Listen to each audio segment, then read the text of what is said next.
할렐루야. 오늘도 예배 자리에 나오신 우리 강동교회 청소년부 여러분들을 환영하고 축복합니다. 우리 사도신경으로 고백하면서 우리 예배를 시작하였으면 좋겠습니다. 나는 전능하신 아버지 하나님 천지의 창조주를 믿습니다. 나는 그의 유일하신 아들 우리 주 예수 그리스도를 믿습니다. 그는 성령으로 잉태되어 동정녀 마리아에서 나시고 본디오 빌라에게 고난을 받아 십자가에 못 박혀 죽으시고 장사된 지 사흘 만에 죽은 자 가운데서 다시 살아나셨으며 하늘에 오르시어 전능하신 아버지 하나님 우편에 앉아 계시다가 거리로부터 살아있는 자와 죽은 자를 심판하러 오십니다. 나는 성령을 믿으며 거룩한 공교회와 성도의 교제와 죄를 용서받는 것과 몸의 부활과 영생을 믿습니다.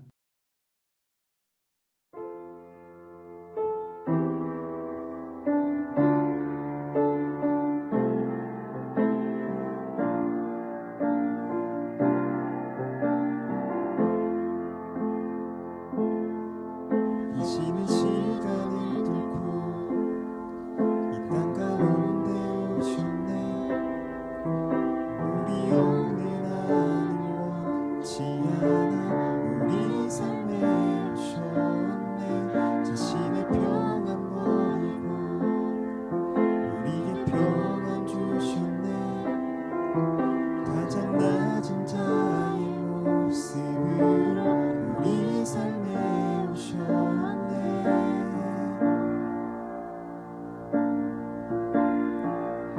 하나님 우리와 영원히 함께 하시네. 꿈 없는 우리에게 그 나라 보여주시네. 연약한 자들의 친구가 되어 주시고 힘없는 우리의 인생을 위로하시네.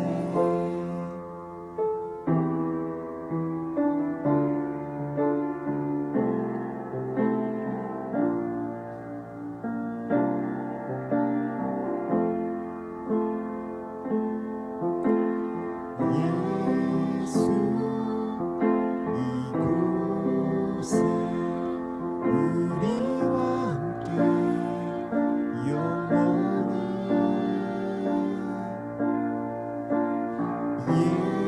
예수 이곳에 우리와 함께 영원히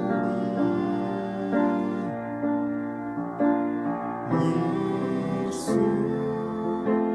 이곳에 우리와 함께 영원히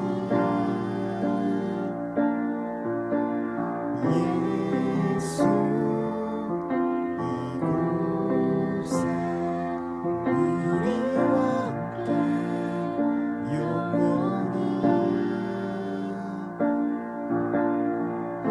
하나님 우리와 영원히 함께 하시네. 꿈 없는 우리에게 그 나라 보여주시네. 연약한 자들의 친구가 되어 주시고 힘없는 우리의 인생을 위로하시네.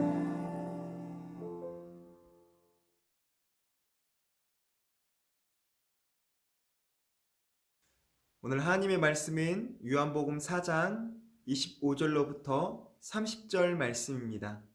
우리 함께 봉독해 보도록 하겠습니다. 여자가 이르되 메시아 곧 그리스도라 하는 이가 오실 줄을 내가 아노니 그가 오시면 모든 것을 우리에게 알려 주시리이다. 예수께서 이르시되 내게 말하는 내가 그라 하시니라. 이때 제자들이 돌아와서 예수께서 여자와 말씀하시는 것을 이상히 여겼으나 무엇을 구하시나이까? 어찌하여 그와 말씀하시니까 묻는 자가 없더라. 여자가 물동이를 버려두고 동네로 들어가서 사람들에게 이르되 내가 행한 모든 일을 내게 말한 사람을 와서 보라. 이는 그리스도가 아니냐 하니 그들이 동네에서 나와 예수께로 오더라. 아멘. 기도하고 시작하겠습니다. 참 좋으신 아버지 하나님 감사합니다. 오늘도 하나님의 능력과 성령님의 도우심이 필요합니다. 우리 영상으로 함께하는 모든 예배자들에게 주님께서 함께하여 주시고 무한하신 사랑과 은총으로서 우리 마음 가운데 그 말씀의 능력을 새겨 주옵소서. 부족한 종이 섰습니다. 오늘도 함께하여 주시고 사랑에 많으신 예수님의 이름으로 기도합니다. 아멘. 여러분, 모든 것이 변해도 변하지 않아야 될 한 가지가 있습니다. 그것은 바로 그 예수님의 복음을 전하는 것입니다. 복음을 전한다는 것을 이렇게도 표현할 수가 있습니다. 즉 뭐냐? 예수님의 사랑과 생명을 흘려보낸다라고도 이야기할 수 있습니다. 근데 그 예수님의 사랑과 생명이 전해질 때 그 사랑과 생명 안에서 많은 것들이 회복되고 치유되고 하나님의 선물을 얻게 된다는 것입니다. 그렇게 먼저는 이제 곧 성탄이 다가오는데 여러분들이 그 예수님의 사랑과 생명을 충만히 경험하는 시간 되기를 소망합니다. 그리고 더 나아가서 그 내 안에 예수님의 사랑과 생명이 있으므로 그 생명을 전해서 그 사랑을 전해서 온 열방에 그 사랑을 흘려서 그 열방이 사랑으로 회복되고 사랑으로 하나 되고 사랑으로 충만하고 사랑으로 변화되는 그런 성탄의 기쁨을 여러분들이 맛보길 주님의 이름으로 축복합니다. 여러분, 복음은 어떤 상황 속에서도 놀라운 영향력을 발휘합니다. 전염 바이러스 앞에 그 세상도 그리고 그 바이러스를 통해 굳게 닫힌 사람들의 마음도 복음은 그 세상과 마음문이 닫힌 사람에게 그 마음문을 두드려 줍니다.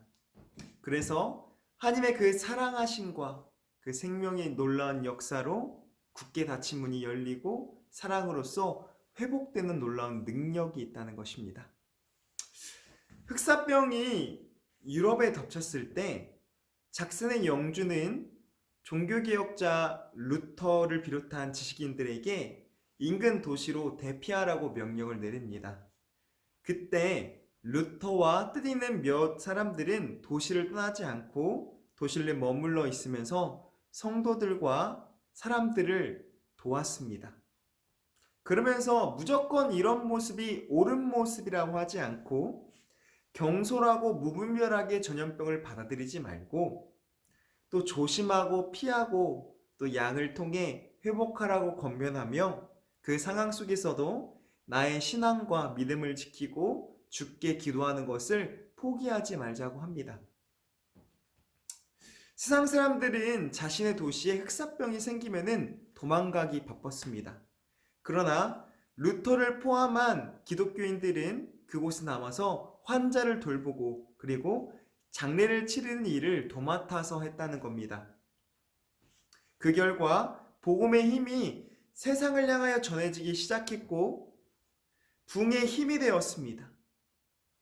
코로나로 존재를 위협을 받고 있는 지금도 바이러스부터 피하고자 합니다. 혹은 안일하게 이를 여기고 무분별하게 대처하는 모습을 보이는 자들도 있습니다. 그러나 우리 교회가 이러한 상황 속에서 해야 될 것은 저는 이렇다고 생각을 합니다. 그것은 뭐냐?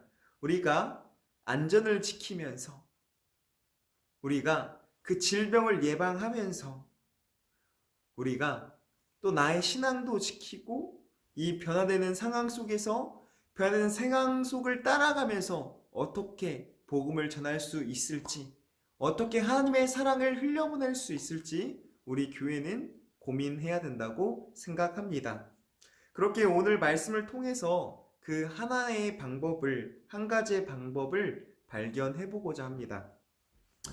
오늘 본문 말씀을 살펴보면은 예수님께서 사마리아 마을에 제자들과 함께 들어갔습니다. 제자들이 먹을 것을 구하러 갔을 때 한 여인이 예수님이 쉬고 계신 우물 가운데서 물을 기르고 있었습니다. 이때 예수님께서는 그 사마리아 여인에게 물을 한 잔 달라고 합니다. 그런데 그 예수님의 그 물음을 들었을 때 그 사마리아 여인은 놀랐습니다. 왜냐하면은 당시 유대인들은 사마리아 사람들을 부정하다고 여기며 상종하지 않을 때였습니다. 예수님과 그 여인의 대화는 제자들에게 있었어도 놀랄 일이었습니다. 그러나 먹을 것을 구해온 제자들은 그 여인과 예수님의 대화를 이상하게 여기면서도 묻지 않았습니다. 무엇이 제자들을 이상하게 여겼을까요? 말했듯이 예수님은 유대인이고 그 여인은 사마리아 여인이기 때문이었습니다. 그것도 하나님의 말씀을 전하는 선생인 그 예수님께서 사마리아 여인과 대화하는 것은 참 이상한 일이었습니다. 아니, 어쩌면 있을 수 없는 일이었습니다. 누군가 보았을 때 예수님께 당신은 부정한 사람이야. 당신이 어찌 하나님의 아들이고 선생이 될 수 있겠어? 손가락질했을 것입니다. 그러나 예수님은 그 여인에게 마르지 않는 생수를 주겠다고 말씀하셨습니다. 이는 곧 바로 구원의 영생을 뜻하는 겁니다. 즉 뭐냐? 사마리아 여인은 예수님과의 대화를 통해서 예수님과의 특별한 존재임을 알게 됩니다. 결국 예수님께서 자신을 구원할 메시아라는 것을 깨닫게 되었고 그 여인은 놀라운 소식을 마을로 전하가 온 동네 사람들에게 전했습니다. 여인의 입장에선 예수님은 신기했을 겁니다. 사마리아 여인의 말을 건네는 것도 이상하게 여길 수 있지만은 자신에게 5 남편이 지나갔고 또한 지금 있는 자도 남편이 아닌 것을 예수님께서 알고 있었기 때문입니다. 온전한 결혼 생활을 하지 못하는 여인을 두고 예수님이 대화하는 이 행동은 즉 뭐냐? 어떻게 바라보면은 부정함의 끝일 수 있기 때문입니다. 유대인이라면은 절대로 상종하고 다가갈 수 없고 대화할 수 없었던 사람이었기 때문입니다. 여러 상황을 살펴봐도 이처럼 예수님께서 그 여인에게 말을 거는 것은 너무나도 불편한 일이었습니다. 아무리 마르지 않는 생수인 복음을 전하는 일이라도 일반적이라면은 받는 자도 주는 자도 불편할 수밖에 없는 상황이었습니다. 그러나 예수님은 그런 상황 속에서도 사마리아 여인을 구원하시는 그 행동을 선택하신 겁니다. 물을 달라는 한마디가 결국 그 여인을 변화시켰고 그 여인을 통하여서 수라는 마을 가운데 그 복음이 전파되어 동네 사람들이 복음을 만나 구원의 길로 이르는 놀라운 하나님의 은총이 이어지게 됩니다. 즉 뭐냐? 놀라운 복음의 그 생명의 꽃이 피기 시작한 것입니다. 우리 사랑하는 우리 빛과 소금 청소년 교회 여러분들, 하나님의 꿈은 하나님의 복음이 온 땅까지 흘러 퍼지는 것이고 그 믿는 사람들이 많아져 하나님의 구원을 한 영혼이라도 누리는 것입니다. 즉 뭐냐? 하나님의 사랑을 통하여 회복되고 하나님의 그 놀라운 영생이란 선물이 모든 자에게 임하기 원하십니다. 디모데 전서 2장 4절에 하나님은 이렇게 말씀하십니다. 하나님은 모든 사람이 구원을 받으며 진리를 아는 데에 이르기를 원하시니라. 아멘. 코로나 상황 가운데 많은 불편함이 있습니다. 사회적 거리두기와 같은 그런 비접촉 시대를 살아가고 있고 또한 많은 것들이 이를 통해서 멈춘다고 하지만은 우리는 복음을 전하는 것을 멈추면 되지 않습니다. 우리는 복음을 전하는 것을 멈추지 말아야 합니다. 예수님께서도 불편함이 있었습니다. 어려움이 있었습니다. 그럼에도 불구하고 예수님께서는 사마리아 마을로 들어가셨고 그리고 그 여인과의 대화를 통해 결국에는 그 여인이 변화되어 구원에 이르게 되었고 또한 그 여인이 변화되어서 수가라는 마을에 복음을 전하여서 그 마을이 하나님의 사랑을 알게 되고 영생을 얻는 놀라운 하나님의 은총이 일어나게 됩니다. 그렇게 우리도 오늘 본문 말씀을 통하여서 전하고자 하는 것은 무엇이냐? 많은 것들이 변화나가고 그리고 어려움과 힘듦이 있을 수 있습니다. 그러나 변화되는 삶 속에 살아가지만은, 힘든 상황 속을 살아가지만은 그 변화되는 삶을 따라가며 고통을 인내하고 우리가 변치 않고 복음을 전할 수 있는 예수님과 같은 담대함과 그 영혼을 향한 사랑이 필요하다는 것입니다. 그렇게 우리가 코로나 시대에 할 수 있는, 복음을 전할 수 있는 것은 무엇이 있을까요? 이것을 나누고 오늘 말씀을 마치고자 합니다.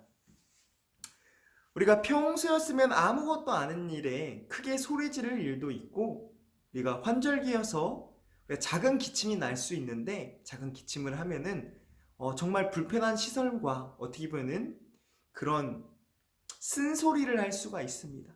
또한 누군가 넘어졌을 때 당연히 일으켜주는 것이 당연하지만은 우리가 질병의 상황 속에 있기에 그것을 방관하는 자들도 있습니다. 그러나 우리는 그리스도인입니다. 그렇게 세상의 방식이 아니라 예수 그리스도의 방식으로 나가야 됩니다. 이 방식이 복음을 전하는 일일 수 있습니다. 즉 뭐냐? 우리가 누군가가 환절기여서 작은 기침을 할 수 있습니다. 그럴 때 우리는 안 입고 온 시선과 뭔가 비난을 쏟아붓는 것이 아니라 환절기니까 목이 조금 말라서 기침이 나올 수도 있지, 이해해 줬으면 좋겠고, 그리고 누군가 넘어졌다라면은 일으켜 드릴까요? 도움을 구하고 그 다음에 그분들이 응한다면은 기꺼이 불편하고 우리가 꺼려질지라도 도와주는 것이 복음을 전하는 일이라고 생각합니다. 마지막으로 우리가 평소에 짜증난 일이 있을 수 있고 우리가 지금 힘든 시기 있기에 더 민감할 수 있습니다. 그러나 이럴 때일수록 우리가 화내지 않고 비난하지 않고 제가 하겠습니다, 먼저 나서고 제가 양보하겠습니다, 이러한 모습을 보일 때 다른 사람들 우리 모습을 보고 의아해하며 결국 우리 안에 살아 숨쉬는 복음을 경험하게 될 것입니다.